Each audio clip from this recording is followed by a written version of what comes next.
right through the barrier. What did they say? Spear. Could Jay grab gold? Here it is. Go ahead and yeet.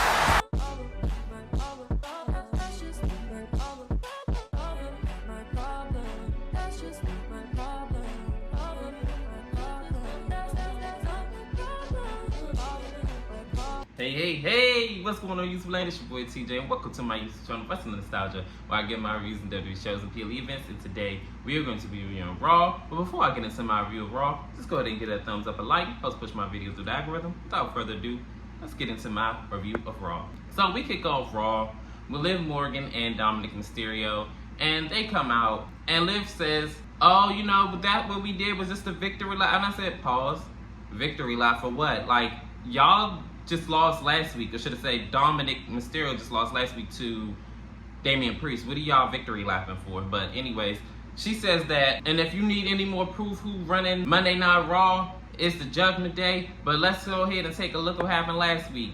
So I guess they're victory lapping on Damian Priest and Rhea Ripley.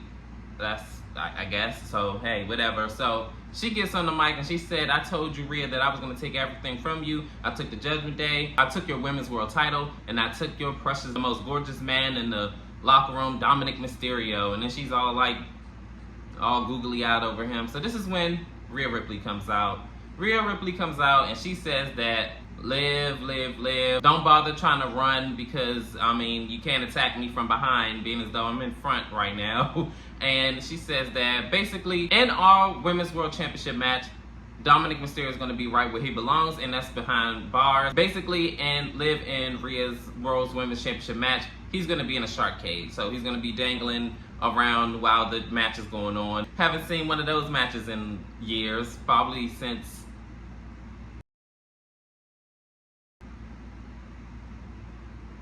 Okay, I forgot, but anyways. So then this is when looks like Liv is all bothered and stuff like that and everything. A little bit banter back and forth later. Rhea promised like earlier that she wasn't gonna put her hands on Liv Morgan, which I already knew that was a lie. She wound up headbutting her and landing her square on her behind, and then she leaves the ring. We're gonna see the development of this feud in like another week's worth of time, because as we know, Bad Blood is in October 1st in Atlanta, of course.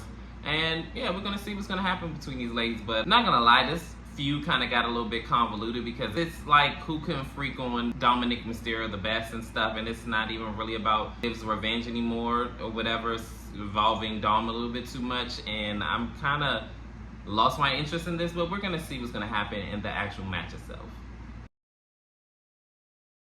In our first matchup, it is Sami Zayn versus Liquid Kaiser. So this match starts off with Sami and Liquid trying to, you know, figure out what they're gonna do, jockeying for position, and then somehow, some way, Liquid Kaiser wind up taking control of this match. He winds up dominating Sami even up until the commercial break, where Sami looked like he was gonna do the whole moonsault thing off of the barricade, but Liquid Kaiser seen this coming, so he winds up pushing him into the chair. I couldn't help but start laughing after that.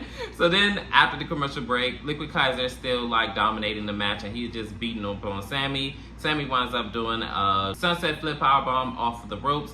A little bit back and forth later, Sami Zayn winds up hitting Helluva Kick, and then 1, 2, 3, Sami Zayn wins this match. Then this is when Gunther comes out. Gunther says that, basically trolling Sami, and says that, oh, I couldn't think of no better place to have your world championship match than right here tonight. But you know what I say to that? No. So then he winds up, and then the crazy thing about it is he even had like his gear on and everything. So he definitely trolled the hell out of him. And no championship match for Sami just yet.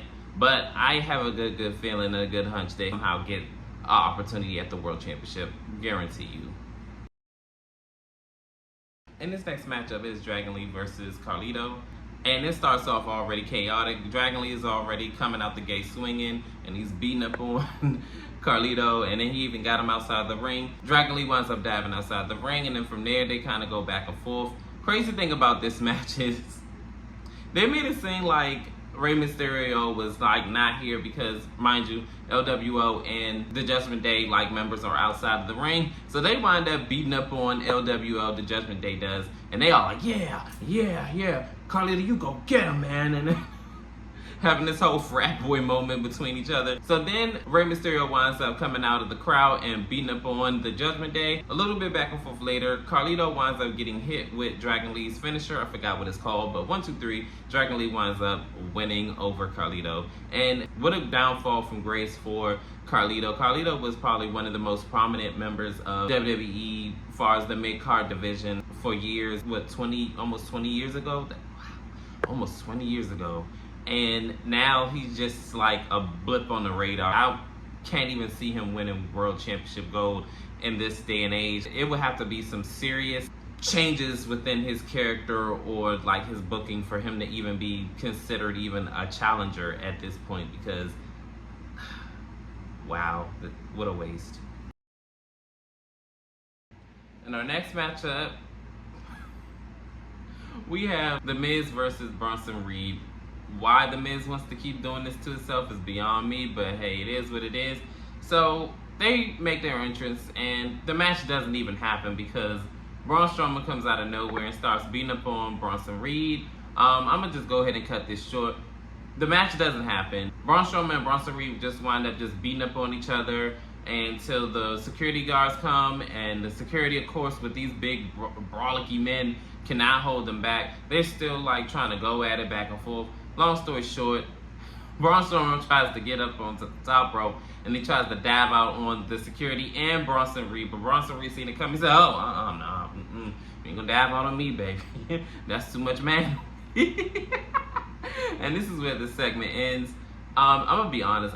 I'm not tired of their rivalry continuing on throughout the weeks, because this is really entertaining seeing these barbarian men just go ahead and just like beat on their chest like, I'm gonna beat you up. So we're gonna see where this leads to. I wouldn't even mind if this happens at Bad Blood, an actual match like a Street Fighter cage, or well, it probably won't be cage because they already have Hell in a Cell, but we're gonna see where this leads to.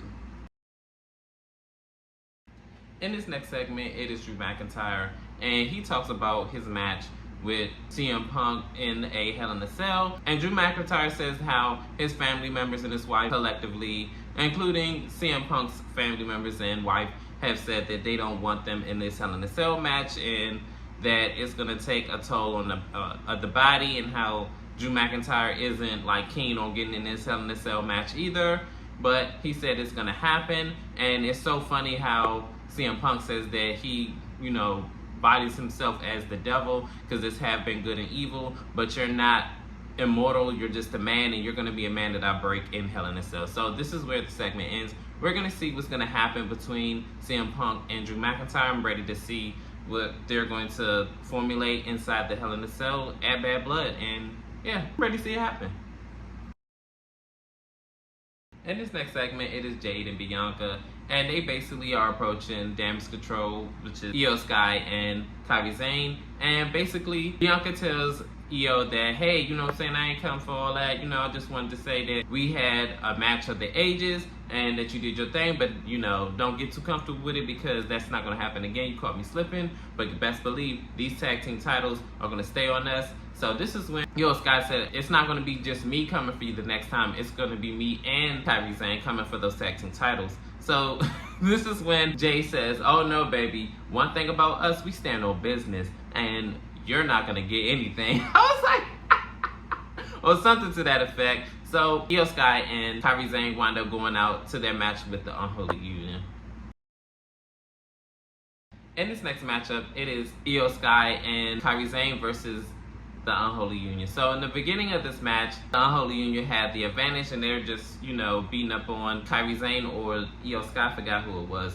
But they wound up having a nice back and forth match, and they were in the lead of this match up until even the commercial break. The power dynamics kind of switched here back and forth up until they were outside of the ring, because I believe Kairi Sane wound up getting hit in the eye or something like that, and she was all like this, and Io was checking on her.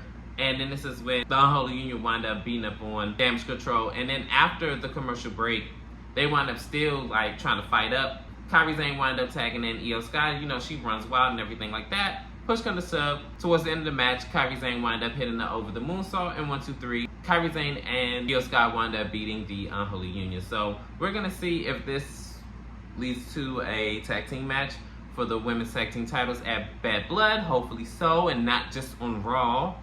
Triple H. Or, this is going to be on Bad Blood. We're going to see what's going to happen, though. In this next matchup, it is the American Made versus the New Day. I'm going to keep this short and sweet because I don't remember a lot of this because I could barely pay attention. Kind of didn't really care too much of this. But in the beginning of the match, it kind of went back and forth with the power dynamics up until towards the commercial break where they both landed superplexes on their opponents. The American Made and New Day did. And then after the fact, then we go back into the action after the commercial break. The New Day are fighting up. Finally, I believe Xavier Woods or Kofi Kingston, one of them got the tag. They run wild and everything like that. Chad Gable, of course, outside, tried to distract Xavier Woods as he's trying to, wrap this match up. But he ends up beating up on Chad Gable, and he ends up getting beat up from behind by one of the American Made members. And then Kofi Kingston tries to help him out, but that doesn't help. He winds up getting tossed out of the ring and beat up as well. Then American Made wind up hitting their Brodus Bomb, I believe, into a powerbomb move, and 1, 2, 3, they win this match. I'm glad that they did win because honestly, it would have did nothing for the New Day, and being as though they look like on the verge of breaking up, there's no reason to have them win. Definitely if they're going to be, separated soon, and it needs to happen. 10-year anniversary or not, they did all they can do in the tag team division. I don't see what goalpost they're gonna move outside of winning more world tag team titles than any other tag team or whatever. I'm tired of it. It needs to just go ahead and end. I said what I said. And finally, we are here at the main event. It is the Intercontinental Championship on the line. Braun Breaker, the champion, versus Jey Uso. So this match actually was pretty decent, in my opinion. It started off with Jey Uso doing this thing, running wild on Braun Breaker, which was shocking to me. I thought Braun Breaker was gonna, do his thing and work out on him. But up until the commercial break, the first commercial break, Jey Uso was in control. Then the power dynamic switch, and Braun Breaker is like doing this thing and working out on Jey Uso. He's beating him up all around the ringside. I remember before the second commercial break, he wound up doing his clothesline off of the ring apron onto the announcer's desk and knock out Jey Uso. And then the unthinkable happened. And okay, let me just go ahead and stop being dramatic and get into it. So Jey Uso and Braun Breaker both in the third half of this match was getting the best of each other. But I remember at one point in the match, Braun Breaker hit his Hurricane Runner off the top rope, and he almost got a near fall. I remember at one point Jey Uso had did the spear and the big body splash, and he almost got the 3 count, but that was not to be. And I was like, oh, okay, so what they're gonna do here? So then when he speared him on the barricade and they got him back in the ring, I thought that Braun Breaker was gonna have the knees up when he did the big splash, but 1, 2, 3, your new Intercontinental Champion Jey Uso. I'm not gonna lie, this actually genuinely shocked me because Braun Breaker's championship reign just started at SummerSlam, and I didn't think they were gonna go ahead and pull the trigger on Jey Uso's championship reign this fast. I thought they were gonna play like the long game, or maybe they're gonna do a rematch at Bad Blood. I don't know, but I mean, congratulations. Comment down below, how did you feel about Jey Uso finally winning the singles gold in WWE? Did you like it? Did you love it? Did you hate it? Worst booking decision ever in 2024. But how did you feel about the show overall? Comment down below, let me know. Like, share, and subscribe, and help me grow this channel. Your love and support is always greatly, greatly appreciated. And peace, TJ, I'm out.